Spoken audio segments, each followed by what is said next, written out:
Hello? Can you hear me? Hi. Good morning, everyone.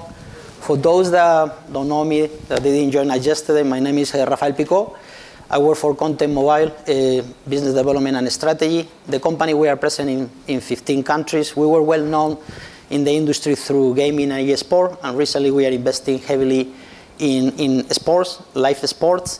We have set up offices in Africa, and now it's strategically very important for us. We are under a strong licensing program to deliver the best content that we can for the territory.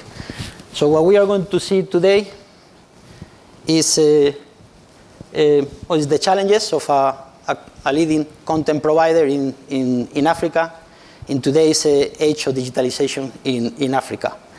This is what we are going to go through.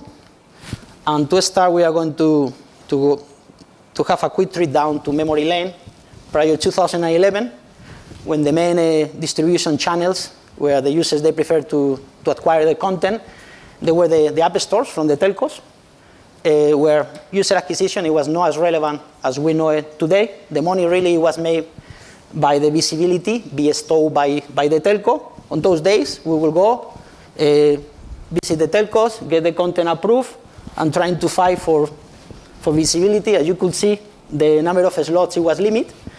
But the takeaways from this slide is user acquisition, it was not the main source of revenue. And the second is that from today, it has been added more cost elements that they were not present at the time. So once again, when we speak with the telcos nowadays, it seems that there is a number of verticals that they are common, that you can see here. The list is not exhaustive. But also what we can feel is that the old days where we will go visit the telcos, present a strong brand, the telco approve it, happy, those days are gone. The telco now, they want the brands, but also they want the engagement, the content that can deliver ARPU, data consumption, and we understand why, and we are lined up.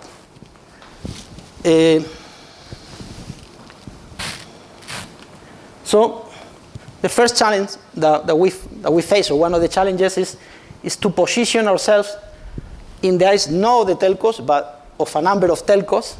You have those guys at the top, and then you have the content aggregators, and then you have a bunch of companies, like Content for Monarch, that there are not that many in the world, that we are investing very, very heavily to deliver the best brands or very strong brands, to associate the telcos with some of the best brands in the industry.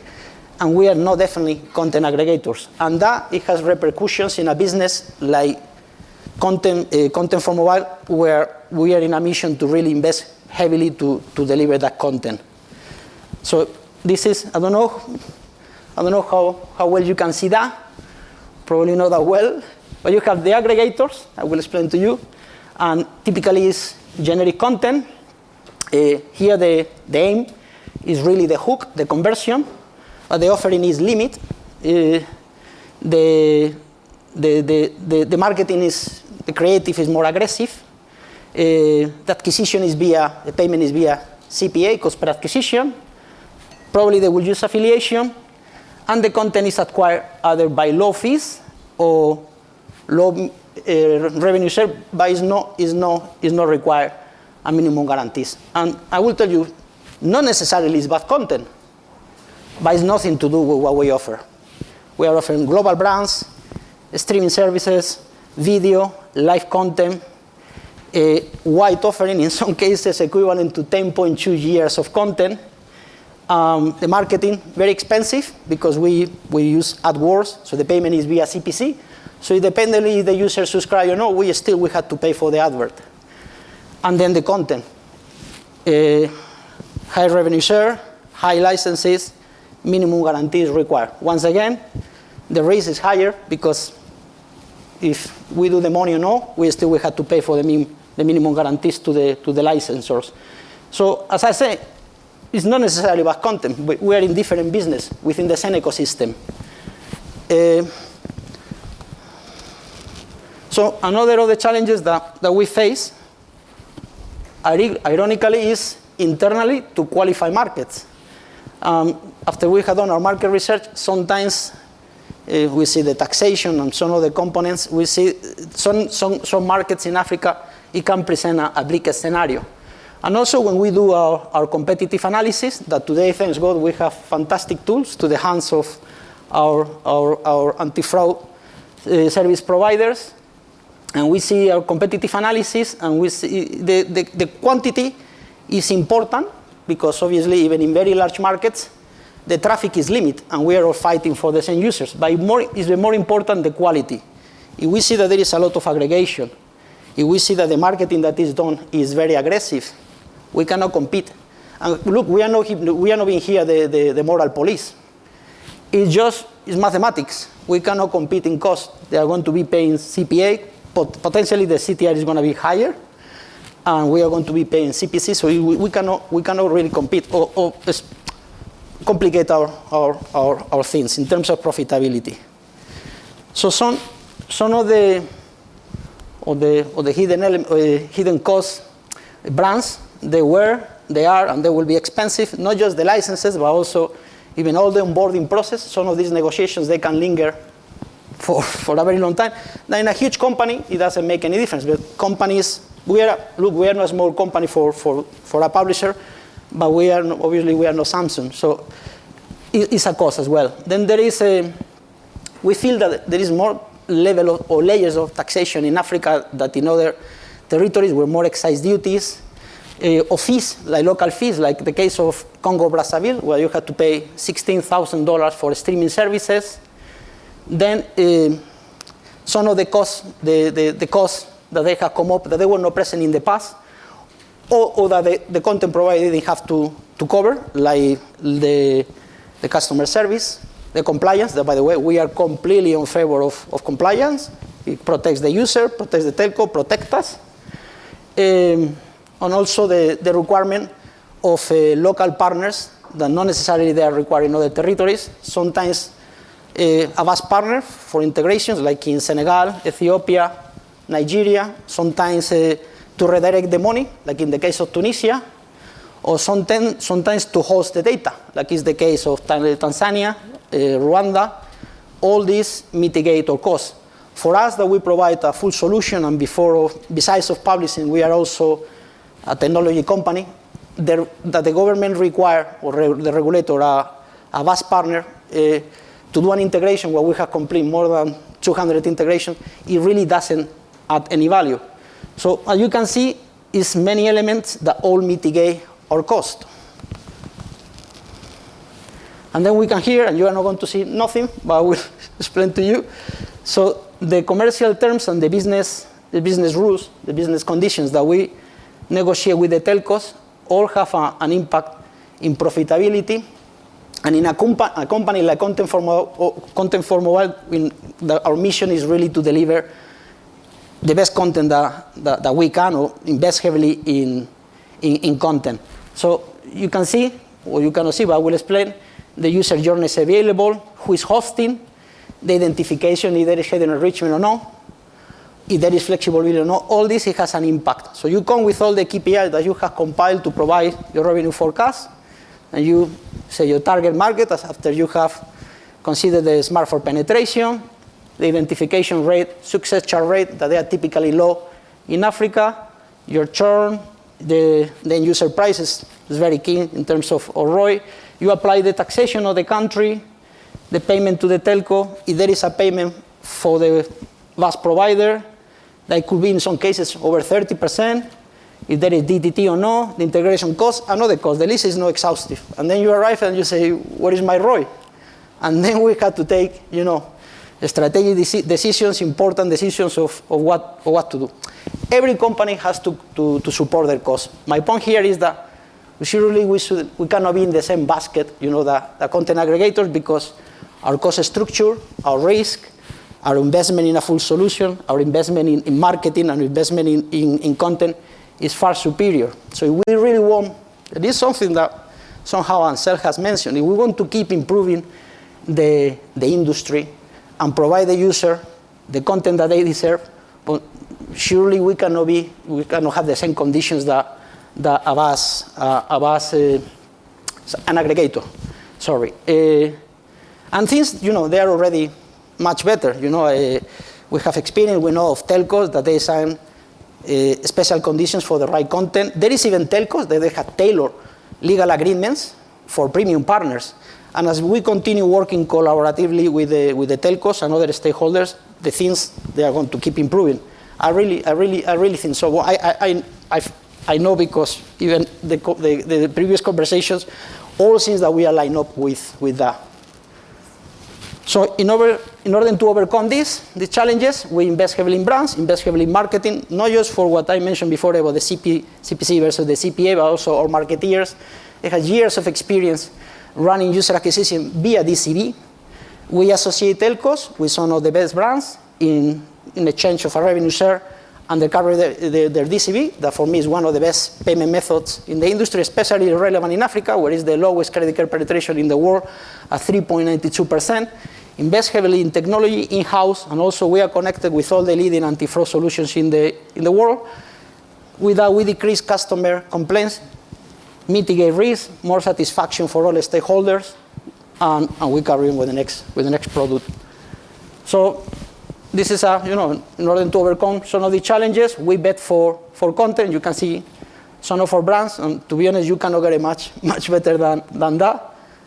And PFL is a clear example of that. And I am super excited about PFL, the Professional Fighter League, because it's a great fit for this territory. So to start, mixed martial arts as a sport today is the third biggest fan base across all sports. According to the International Mixed Martial Arts Federation, is the second fastest global sport. The fact that out of the top 10 combat sports in valuation, 4 of them, they are MMA companies, including the top one. It's starting the MMA, the growth phase. This is always interesting. We can spare innovation, globalization, but especially hypergrowth. And according to Don Davis, the owner of PFL, with 90 premium events, they have generated 2 billion. So this huge market size of 685 million can support 5 times the money that is generated today. And we have a fantastic opportunity in Africa for the way that we run business, where we present a fantastic frictionless payment solution, making it very easy for the user to process with the payment. So it's delivering PFL, very strong KPIs. It's today the world's fastest growing sport. It's the youngest MMA. It was launched just in 2018. However, it's already the second most important MMA promotion, franchise, companies, it's all the same. And it's already valued 1 billion. The fact that some of the most expensive fighters, including Francis Ngannou, that is the highest signing ever in MMA, either they are remaining in MMA or they are moving from some of the leading MMA sports into PFL. What we mentioned about the valuation of 1 billion, have a look how long it took all the leading companies, including UFC, that is the market leader, to be valued 1 billion. What PFL achieved in 5 years, UFC, it took 28 years. And what I say, I am very excited for this one because it's a great fit for the African market. 3 out of the top 10 biggest markets in audience, they are in Africa. PFL is the first MMA company to invest in Africa. Unlike other MMA franchises that they say that the challenges are too big, like for example, to find arenas. PFL is going to be launched in July 2025. We are going to be there. One of the reasons because they are investing is because Africa is, I know that Africa is huge and every country is different, but it's a land of fighters. The successes of the MMA fighters in proportion with the low investment is disproportionate. And the lives, the successes of Francis Ngannou and other fighters is igniting the interest of many of the people to follow MMA as a career. In terms of engagement, it's huge because it's a lot going on outside of the cage. For that, PFL, they have created PFL Studios, and the users, they not only follow the fights, but the lives of the fighters, all the struggles, what they had done to achieve what they are today. The cases, the best case is Francis Ngannou, that he was offered the most lucrative offers. Like, for example, the CEO of one championship, he said that he offered 20 million, the money was not enough. One of the things that he wanted to sign for PFL is because he wanted to help the development of MMA in Africa. By the way, Francis Ngannou is from Cameroon, is an MMA fighter. But UFC as well the offer that they made him, they said that it was going to be the highest pay, but he didn't want to sign with them. He signed for PFL because he wanted a leadership in the development of the African fighters and the sport in Africa.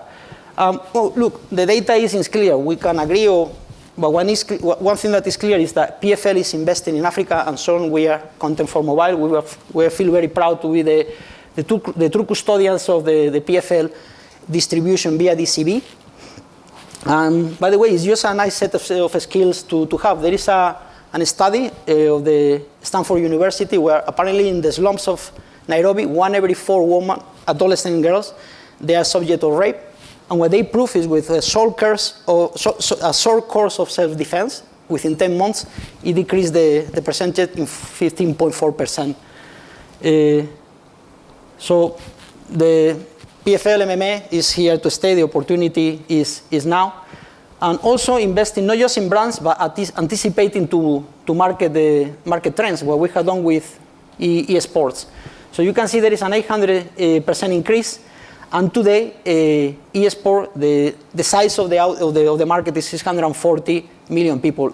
That it has already exceeded some of the most traditional sports by much, like baseball, golf, and it's a huge achievement because American football and baseball, they are the top 4 and 1 biggest broadcast deals in history. So if someone said that eSport is niche, data shows differently. And it's no indication it's going to slow down. The market size is estimated to grow to nearly 900 million by 2029. The fact that out of 3.32 billion gamers in a population in a crazy world of how many we are, 9 billion, this is already nearly 20% is a eSport fan. Just to put things in perspective, eSport last year generated $2.4 billion. In comparison, La Liga generated 5.2. But La Liga has going on for over 100 years. eSport, barely 20 years. Is estimated to reach 16.7 billion by 2033. And once again, it generated only 25 million 20 years ago. So what is that? An increase of 33,000%. So the increase here is unprecedented. And ironically, it's very limited, the number of access points. And this is where we come with a master plan to monetize this opportunity of a huge existing fan base of gamers, a huge existing fan base of gamers that they haven't been easily exposed to eSport. And we have 3 standalone products that complement each other to tap the wider audience. So we have seen some of the challenges in Africa, like different layers of taxation, the low identification rate, and others, like fragment audiences, limit infrastructure, inconsistency prices. Nevertheless, when we look at the data, it seems that our decision to invest in Africa is the right one. The user is habituated to pay via DCB. In some cases, the only access point to watch video sport is via the mobile. Huge appetite for the content that we are selling, gaming, sports. The second largest population in mobile subscribers, second largest population in the world, an increase in 5G, increase in mobile connections, internet connections, internet speed. Some of the growing economies all are African countries. So even the fact that only 48% of the population is connected, has access to the mobile, we see that as an opportunity. Just in gaming, last year it was generated 2 billion. 23% of the population in Africa is a gamer. 87% access via mobile, that is our preferred medium.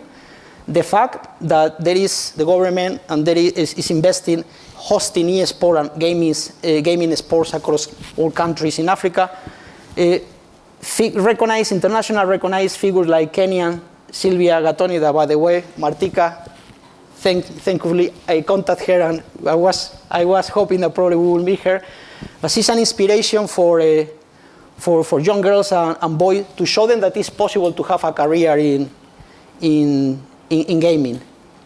And the irony of Africa, well, you can see in the rankings of more connected populations and more unconnected populations, Nigeria, but have a look, with 45% of the population is a huge, huge market. And look, don't get me wrong, we are not in the install market. We don't need millions and millions of installs to make a lot of money, because the way that we monetize via subscriptions. When we mentioned about huge populations, 4 out of the top 20 largest populations there in Africa. Even more interesting, the 4 top countries in year-on-year growth, all are African countries. 6 out of the top 11 countries in terms of time spent watching long-form videos are African countries. Kenya and Nigeria, they consume more than 7 hours a week, and South Africa nearly. The top 3, 5, 10, 13 countries in percentage of the population accessing the internet via mobile, they are also African countries.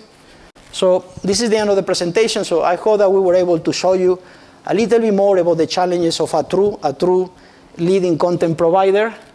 I think that is a golden opportunity in our quest to carry on working collaboratively with the telcos to provide the best content to the African user, the brands that they are excited to use. That not always was the case. So thank you very much for listening.